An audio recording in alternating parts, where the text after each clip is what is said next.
Welcome to the Last Piece Podcast with your host, Mr. Colin Clara, aka the darkest person they ever put on TFC. Well, I don't know. We're brown. Brown is beautiful.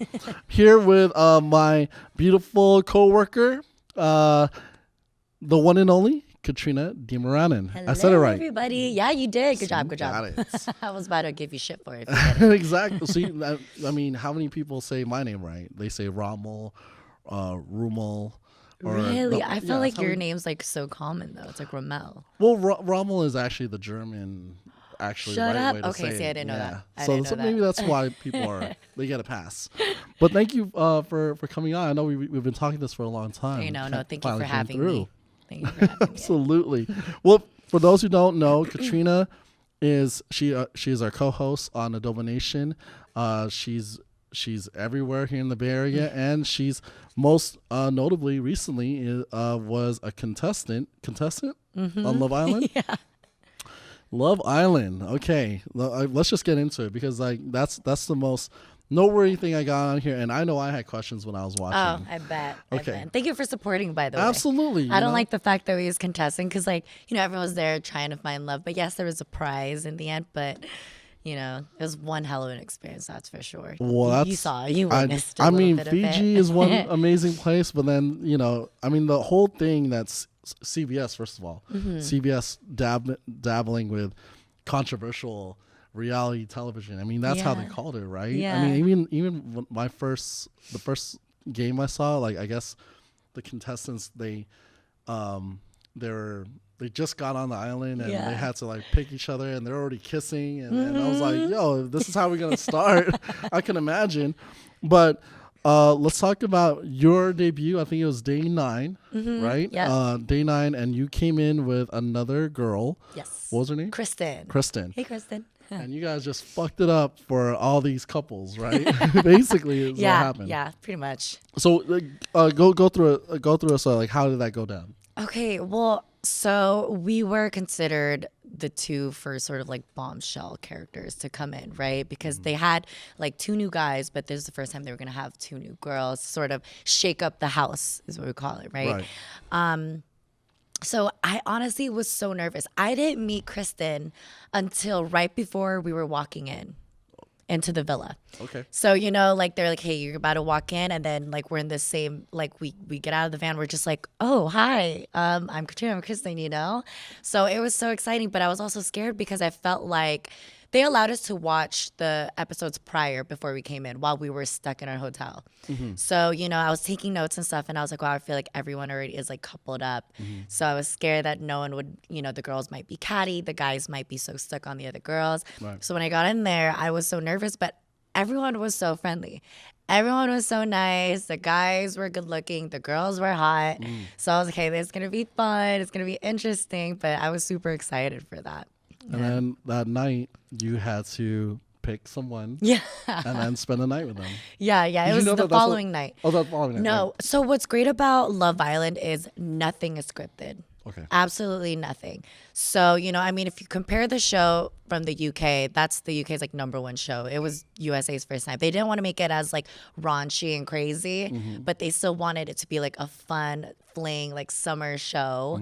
But yeah, it was crazy. I didn't know they were going to have us, it was just our first full day there. We did a speed date round, which I thought was hilarious, and then right after that, we had to choose a guy to spend the night with and sleep in their bed and replace the girl that they're currently coupled up with. Right. So you can see how that could stir up some drama or Absolutely. whatever. But I mean, it's the name of the game, right? You're trying to build a connection with someone in there. And for me, I mean, in the end, ultimately, it didn't really work out. But, my time there was just so much fun. It was so much fun doing all the games and, connecting with all these people. So I loved it. When you're talking about how it's not scripted, was there, and you knew going into this that, considering how successful it was in the UK and how notorious it was, so to speak. Did you think going into this, or before I even ask that question, did you have to sign anything knowing that I understand fully that whatever I do on television. Yeah. So, I didn't know for a while what the show was. Okay. You know, like it was kind of like, okay, did you want to do this or did that? And then I found out later on, I was like, oh my God. So I did my research. But yeah, so throughout the auditioning and, you know, the paperwork, it did say that, you know, we are responsible for actions. They do have the right to show whatever they want on television. And it's crazy because they even like, they told us straight up, you know, we don't encourage you guys to have Yeah, sex, yeah. but it's crazy. Like they have like condoms and stuff and things like that, you know, You just want to be to practice safe. safe sex. Yeah, But it was just absolutely. weird because I was like, oh my God, are people actually going to have sex Yeah. on this show? Because I know I was like, I'm not going to do that. You already said in your But mind going into this, I'm not oh, sticking yeah, around. for Okay. sure. I mean, I don't know. I feel like that's like very intimate. I don't know. Was that it though? Like you weren't kind of well, maybe third base. I don't know. I didn't think of that. Like for me, I was just like, I'm not gonna have sex, but I still want to just be myself while I was on the show. Right. So yeah. All right. Did you think that? I mean, you were saying that you had a great time. That Yeah. you went into the show knowing that maybe you know what happens will happen. Did you think? And I know that you developed friendships with the other people, the other contestants. But did you think other people were in it to to get their shine or for other reasons? You know, at first you would feel like maybe there's some people there who like, oh, maybe they're just in it to try to win the game. I know that a few of the other contestants opened up to me and were like, don't you feel like so and so is just here like for, you know, to be on TV? Right. And then, you know, like they'd give me their reasons and then I would sort of question it too. I'm like, well, he did. Oops, I said he. Yeah, it's a he. Oops, my bad. Might as well say the name. Nah, go ahead, just No, say it. but you know, I was like, well, he did do this, this, and this. But then I don't know because we're with each other literally 25/8, okay? And I say 25/8, not 24/7, because it's a long time, and all we do is talk to each other. So then, in a sense, you get to know each other like as like human beings and deeper on a deeper level. So then, you know, I didn't really think that people were there for the show. Right. You know, and sometimes you'd even forget that, oh my God, the cash prize is 100K. You know what I mean? Like, because you're just enjoying your time there. But, you know, yeah, I didn't really feel that everyone was there for like the wrong reasons or anything.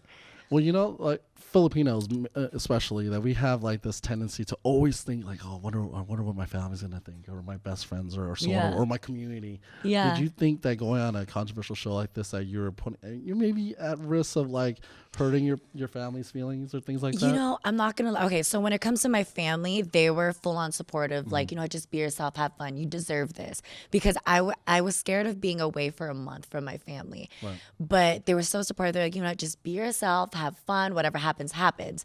What I was scared of personally was, you know, how people like pageant fanatics who are also fans of me Right. were gonna think. Right. So I'm not gonna lie, there's, you know, like a little part of me during the show was like, okay, I should be a little bit careful with what I do say, but not so much where I'm being fake. Right. Or I'm lying about what I'm saying, just sort of like toning it down.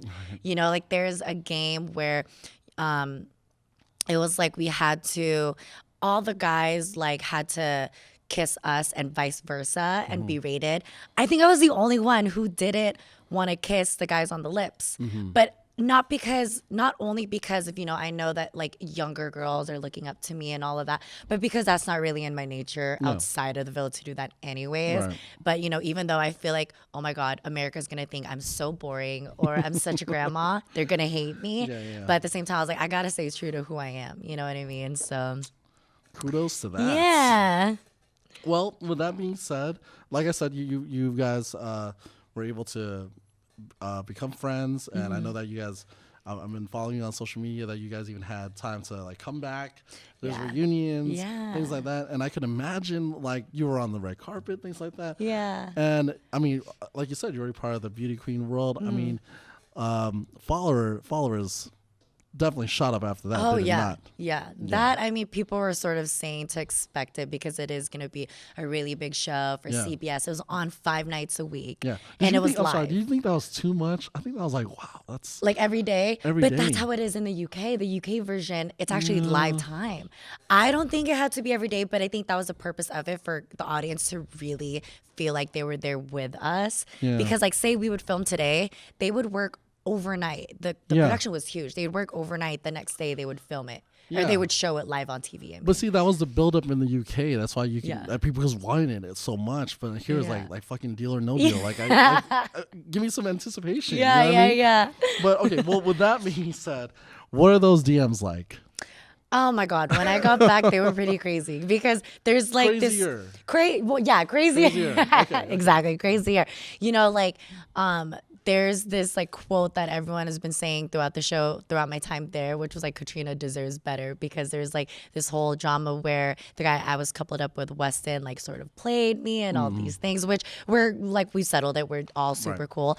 But, you know, since then, after that, my DMs were just like, hey girl, or, you know, just like, I got you. I won't play you. You're a queen. You're wifey, all this stuff, you know, and it's hilarious. Like I show my mom, I show everyone in my family like what's in my DMs, but it's crazy, you know. But I didn't find love on the show, but I did find it after, so it's all that matters. And that's exactly what I want to segue to. Yeah. So you got booed up afterwards. But Yeah. I think on your Instagram, you're saying that like you were already friends before you left, and then you guys made it official afterwards. Yeah, it was kind of like after the show, you know, like we would hang out and stuff. I never really saw it as anything. He always had a girlfriend. I was in a relationship at the time too.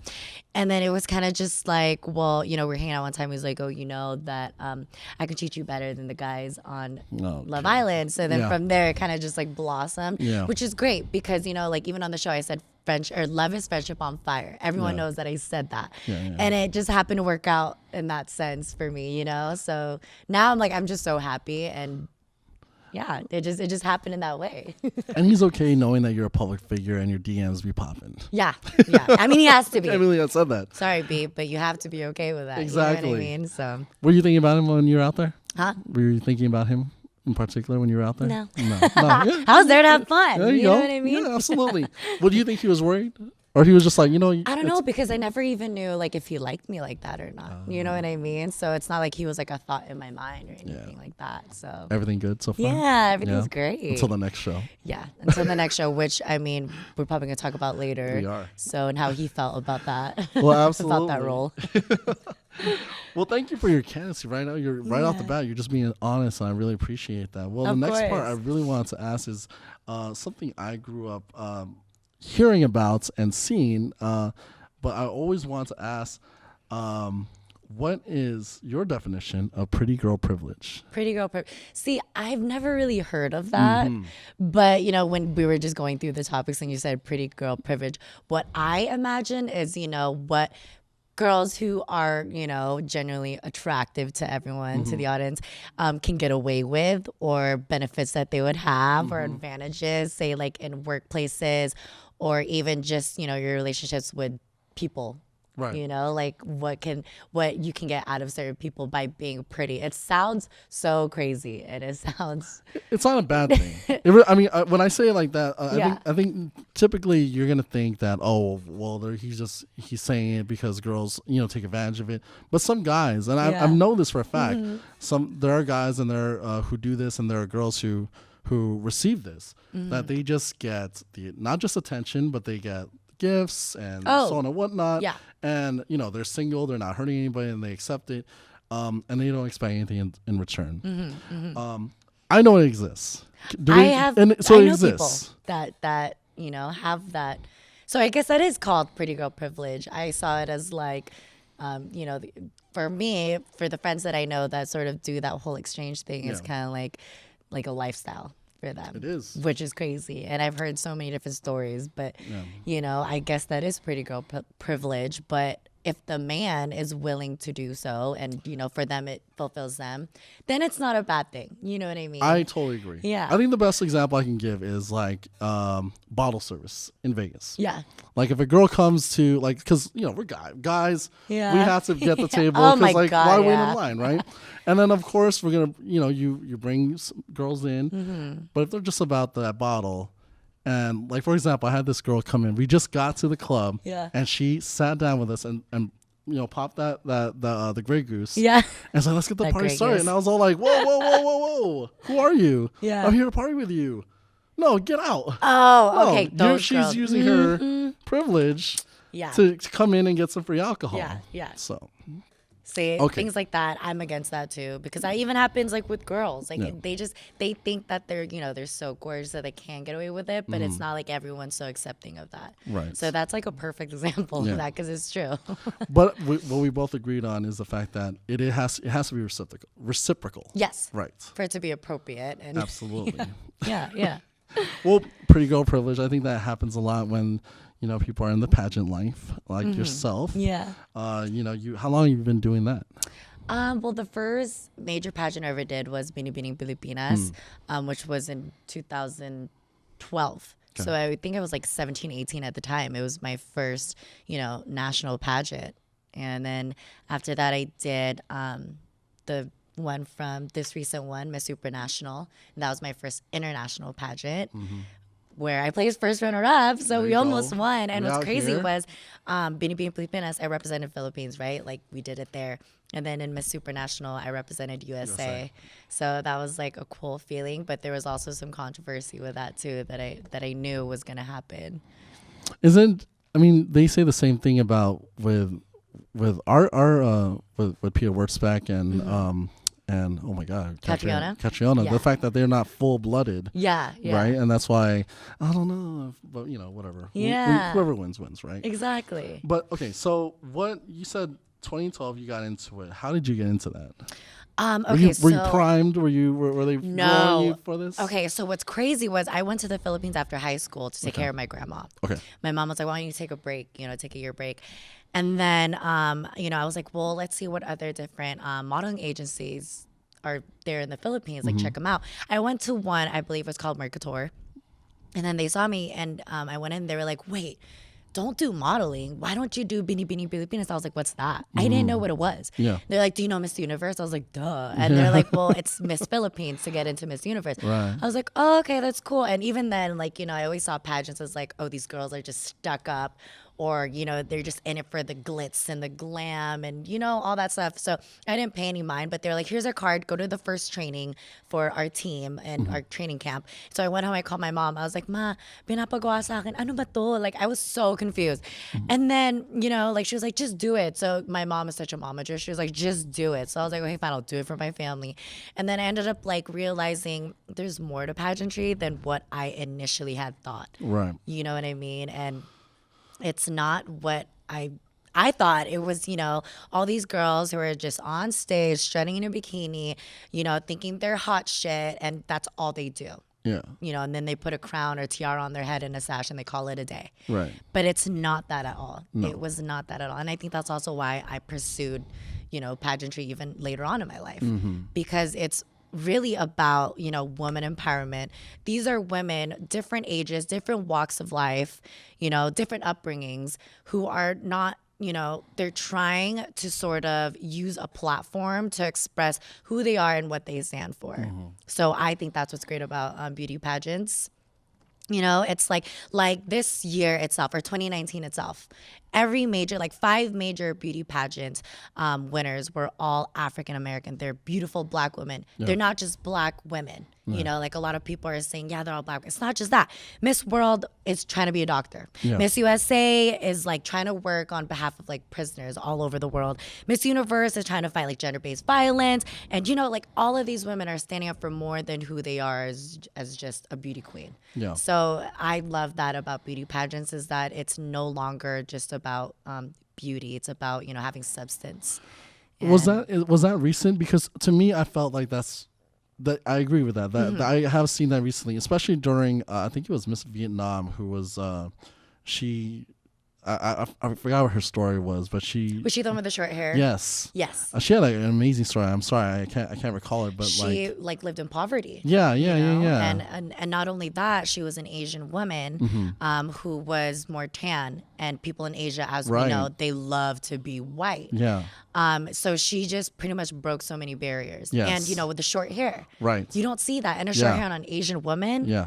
God, like she's so brave and courageous for doing that. I loved her. I honestly wanted her to win, aside from Katrina. Absolutely. Well, with that being said, has that only been the recent, like how it's been now, where they're going more about the actual woman and what she's been doing and her causes, or am I right to think that before it was just about the beauty? Yeah. And definitely. you didn't care what she did? I feel like that's how it was, especially, and I don't care if this is, super controversial, but during the Trump era, it really was just about that. You know what I mean? As you know, Russian women are very beautiful, and a lot of European women, and those were the type of girls and Latinas that you would see. Yeah. As winners, you know what I mean? And so it's not, aside from being substance based, it's now also changing sort of the definition of beauty. Like I said, it's 5 black women, which a lot of people would say, oh, why is it black women that are winning? Like typically there's a lot of people out there who are like, oh, like why are they beautiful? They are so beautiful. And so I think it's great that they're pushing it, like pushing it past the limit when it comes to beauty pageants. Can you explain to me why Filipinos they celebrate this like the fucking Super Bowl? I mean, I don't get it. I mean, I get the part where it's like, we're up there on the international stage and trying to show. I mean, regardless if it was Miss Universe or basketball or fucking chess, like I want Philippines to win. But there's something about beauty pageants, and they just live and die for this shit. I think I just think it's so dumb. We could be that passionate about other things, but maybe I say that because I'm ignorant. Yeah. Maybe if you can help me out. Well, okay, I feel like people have different opinions of why, and this is just coming from me.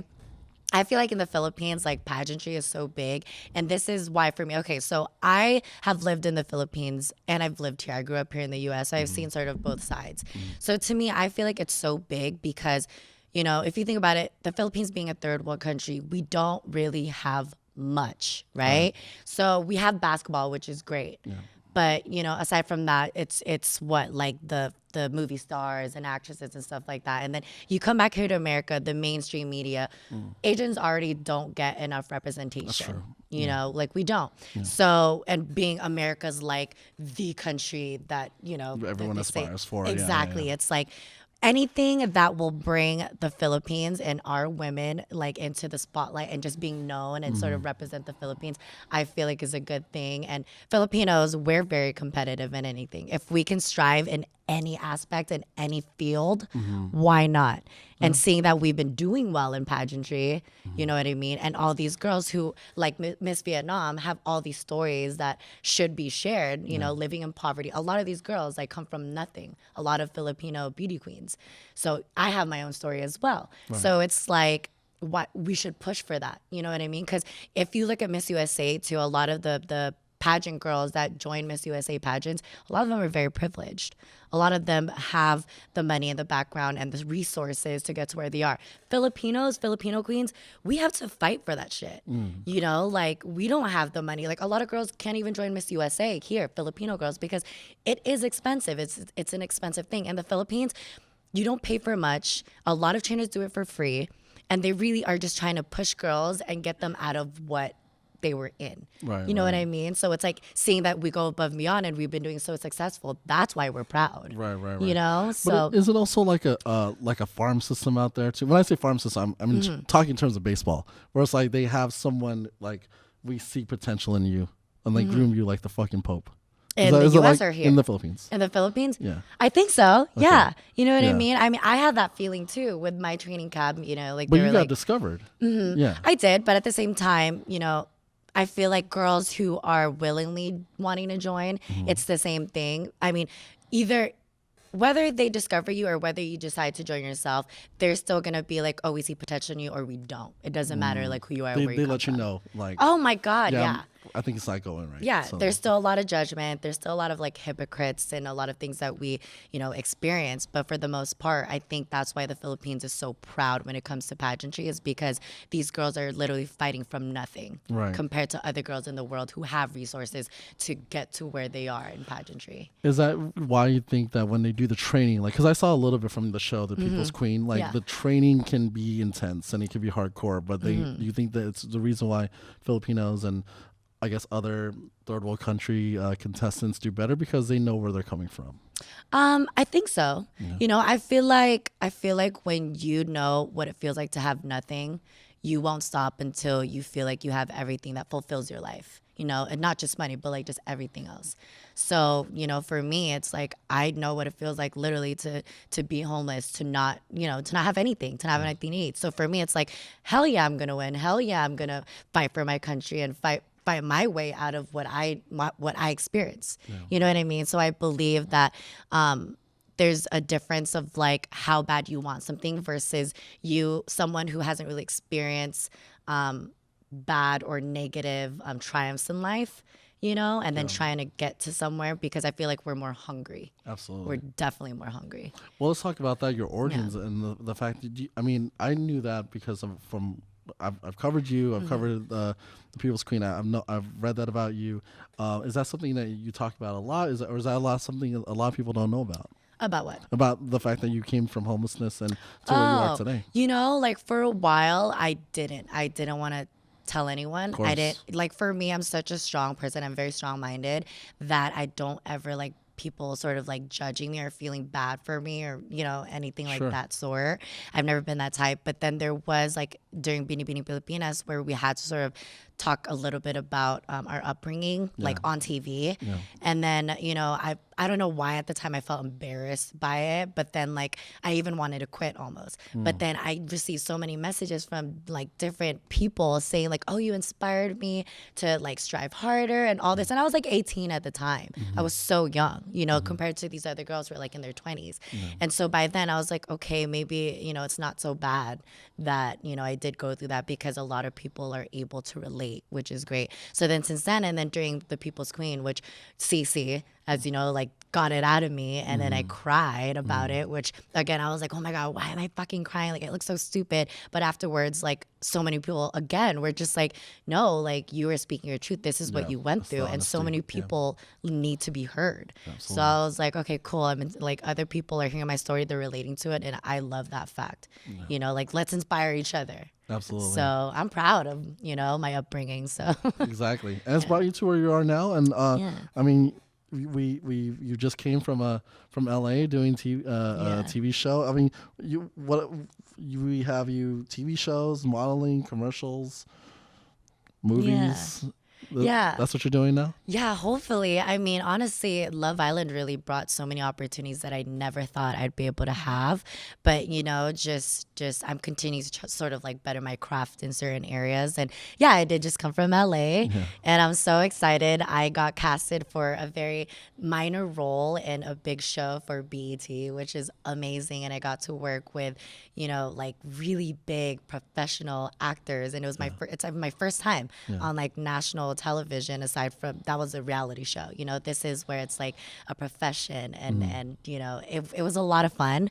But the character I play in that is definitely something that no one would really see me doing. But you know, I stepped out of my comfort zone, and you know, I'm proud of what I did yesterday. So I'm excited. Do we know, did you sign an NDA? You can't talk about any more than that? We can't talk about it too much. All I know is that yesterday during filming, I was surprised at what I had to wear. And, you know, it's something I saw it. Yeah, I showed it to I think everyone's going to be surprised. It's crazy. I think a lot of people are going to like it too. A lot of people are going to like it. Maybe give me shit for it too. But, most likely. You know, but that's like, it's fun. It's bringing me outside my comfort zone. And, you know, my character is something that actually goes on in the real life world, and a lot of people may or may not even know about. So you got to give them their respect also, you know what I mean? And they treated me so well that I felt so comfortable walking around in that thing throughout the day. So. Well, you're going to have to be. I know. And warm.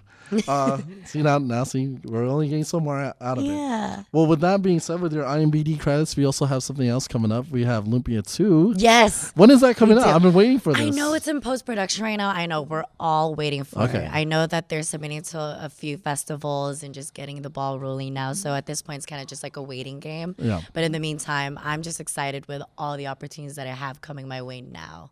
That's awesome. So yeah, I'm very grateful. Very, very grateful. Katrina, thank you so much for finally being able to sit down. I'm glad I got you. You're traveling everywhere. But go ahead, shout out your social media handles, anywhere, anything you want to tell the people where to find you, where to follow you or to of course. whatever, let them know. Yeah, so my Instagram is at Katrina_Dimaranan, Dimaranan.